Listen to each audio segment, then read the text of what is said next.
इस दुनिया में बहुत से ऐसे लोग हैं जो दूसरों को दुख देना जानते हैं। वो पूरे जीवन दूसरे को दुख देने में ही अपने आप को खुशी महसूस करते हैं।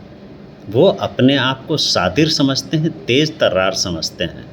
कि मैंने फ़लाँ आदमी का जीवन को नर्क बना दिया, फ़लाँ आदमी को धोखा दे दिया,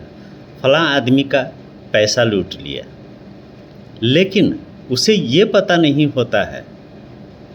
कि जब तुम किसी को कष्ट देते हो, किसी की संपत्ति लूट लेते हो, किसी का घर बर्बाद कर देते हो, तो उसके अंदर से जो आह निकलती है, जो वो कष्ट भोग कर अपने आंसुओं के द्वारा बाहर निकालता है, तो वो आंसू जाया नहीं होते हैं, वो ऊपर वाले की नज़र में होता है। और जब ऊपर वाले की नज़र में एक अच्छे आदमी को कोई रुला देता है, उसे बर्बाद कर देता है, तो उसका प्रायश्चित करने का मौका तक भगवान नहीं देते हैं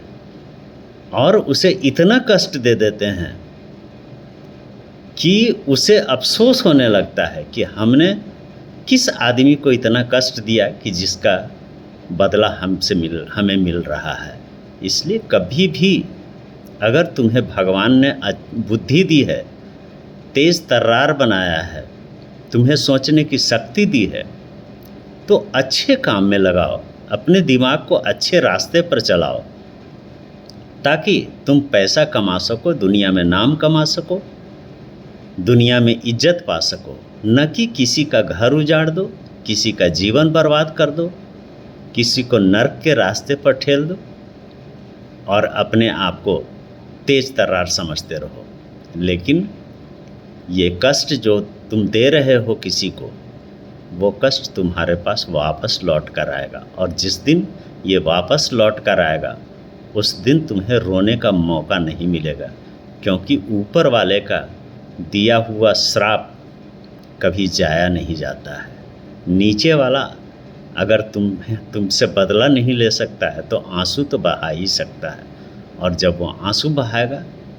तो तुम्हारी पुश्त दर पुश्त पीढ़ी समाप्त हो जाएगी। और यहाँ तक कि पीढ़ी दर पीढ़ी की बात छोड़ दो, तुम्हारी अगली पीढ़ी ही नहीं पैदा होगी, और उस वक्त तुम्हें अफसोस होगा कि हमने किसी को कष्ट दिया तो हमारी पीढ़ी ही नहीं बन पाई, हमारी अगली पीढ़ी ही नहीं बन पाई जो हमारे बुढ़ापे का सहारा हो सके। इसलिए किसी को कष्ट देने के पहले ये सोच लो कि उसका परिणाम क्या होगा, और अगर परिणाम देख लोगे या परिणाम के बारे में सोच लोगे तो तुम किसी को कष्ट देना भूल जाओगे और एक अच्छा इंसान बनकर सबकी मदद करते रहोगे। और यही सबसे उचित है, यही भगवान के लिए सबसे अच्छा रास्ता है। जय सिया राम।